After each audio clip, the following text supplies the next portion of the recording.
Masjid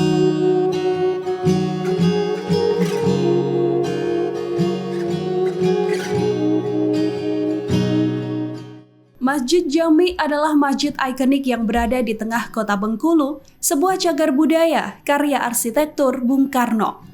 Presiden pertama Republik Indonesia, Insinyur Soekarno, saat diasingkan ke Bengkulu 1938 hingga 1942, memugar sebuah surau kecil menjadi masjid yang ikonik. Masjid inilah yang kemudian dikenal dengan nama Masjid Jami, cagar budaya yang kini dilindungi undang-undang. Sebelum dirancang ulang oleh Insinyur Soekarno, lokasi ini dikenal sebagai Surau Lamo. Surau Lamo sudah berdiri dari abad ke-18, lebih kurang pada tahun 1928 pada saat itu. Masjid Jami sebelumnya bukan Masjid Jami, namanya Surau Lamo. Surau Lamo itu sudah berdiri pada abad ke-18, lebih kurang tahun 28 pada waktu itu. Bentuknya juga kecil, tinggi dari ini, dan juga itu maklumlah semi permanen dibangun pada zaman nenek moyang kita dulu.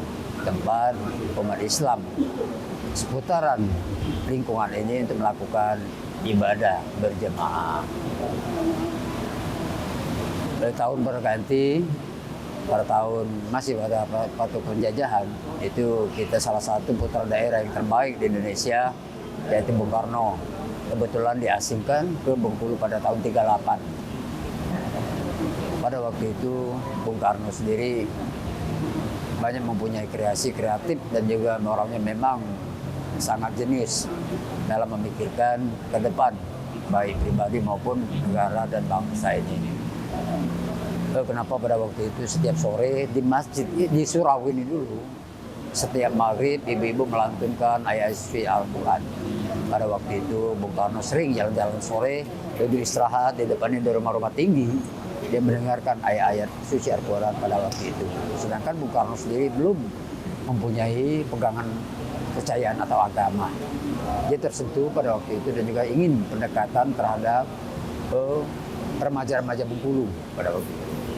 Dia rembuk dengan pemuka-pemuka lingkungan ini dulu. Timbullah ide beliau untuk lebih mendekatkan diri kepada lingkungan di sini. Dia merencanakan ingin merenovasi masjid surau ini supaya lebih cantik pada waktu itu. Hasil membakar para orang-orang dulu, terjadilah suatu kesepakatan masjid surau yang lama itu direnovasi. Jadi kurang pada tahun 38 itu berlanjut, selesainya Masjid Jami direnovasi pada tahun 42. Kita masih dijajah.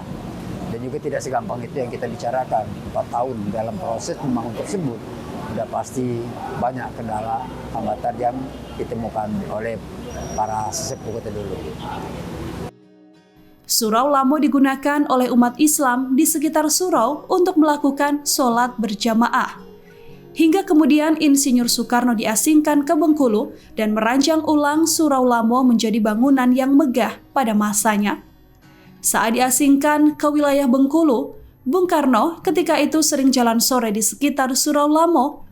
Bung Karno kala itu mendengarkan ayat-ayat suci Al-Quran dilantunkan dari Surau Lamo tersebut. Contohnya masalah keuangan. Masjid Jami ini kan dibangun oleh swadana dan swadaya masyarakat. Nah, terbentuknya pada waktu itu Bung Karno sendiri tidak tertutup pikiran beliau untuk menggalang dana untuk menyelesaikan pembangunan masjid ini. Oleh karena itu pada waktu itu Bung Karno membentuk suatu cagar budaya, kalau nggak salah namanya itu Monte Carlo, untuk menggalang dana ke daerah-daerah. Kemudian berangkatlah Bung Karno membuat grup tersebut ke Kabupaten Rejang Lebong, Kabupaten Bengkulu Selatan dengan niat yang suci untuk menyelesaikan pembangunan masjid ini. Alhamdulillah pada tahun 42 Masjid Jami selesai dibangun, digantilah namanya dengan Masjid Jami, sebelumnya Surau Lamo. Ya, Surau Lamo tersebut tidak juga dihilangkan begitu saja. Sebagian alat-alat bahan bangunan yang diambil itu dipindahkan di Kelurahan Baja. Dia tidak menghilangkan begitu saja nama Surau-Lamo tersebut.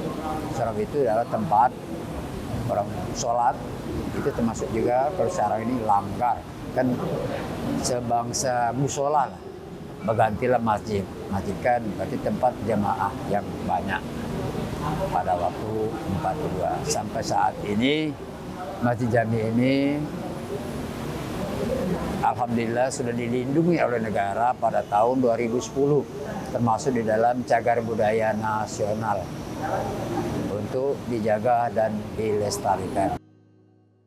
Bung Karno kemudian memimpin rembuk dengan pemuda-pemuda setempat, menyusun rencana merenovasi Surau Lamo agar lebih cantik. Pembangunan Surau Lamo menjadi masjid berlangsung sekitar 4 tahun dari tahun 1938 hingga tahun 1942. Pada saat itu Bung Karno sendiri tak berhenti untuk mewujudkan pembangunan masjid. Bung Karno melakukan penggalangan dana untuk menyelesaikan pembangunan masjid ini. Meski sudah dibugar, Surau Lamo tak juga dihilangkan begitu saja.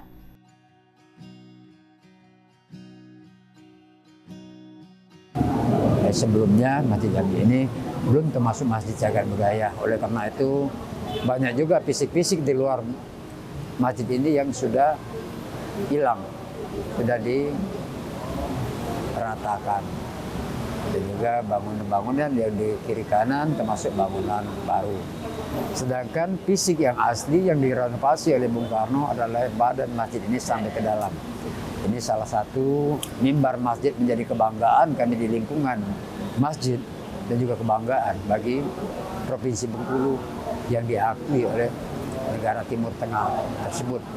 Mimbar yang benar, mempunyai jenjang-jenjang anak tangga, yang di mana Nabi berdoa diaminkan oleh para malaikat sesuai dengan anak-anak tangga yang dibentuk oleh mimbar. Oleh karena itu banyak pejabat-pejabat dari pusat mampir ke Jami apabila data ada kunjungan kerja ke Bengkulu, tetap sungkem ke Masjid Jami. Beliau mengatakan Masjid Jami itu nyaman, adem, sejuk sholat isi. Itulah menjadi kebanggaan kami sini. Mungkin kalau untuk sejarah, batas itu yang dapat kita ketahui masalah Masjid Jami ini, dan juga terus terang aja fisik ini masih utuh yang direnovasi oleh Bung Karno, kecuali yang di luar badan masjid. Surau Lamo ternyata tetap dipertahankan, namun dipindahkan ke Kelurahan Bajak, Kota Bengkulu. Masjid Jami kini sudah termasuk dalam cagar budaya nasional. Beberapa bagian bangunan yang rusak saat ini telah diganti, terutama bangunan bagian luar masjid. Mimbar di masjid ini juga masih dipertahankan, yakni memiliki jenjang anak tangga seperti zaman Nabi. Keunikan Masjid Jami telah menarik banyak orang untuk berkunjung. Download Tribun X sekarang, menghadirkan lokal menjadi Indonesia.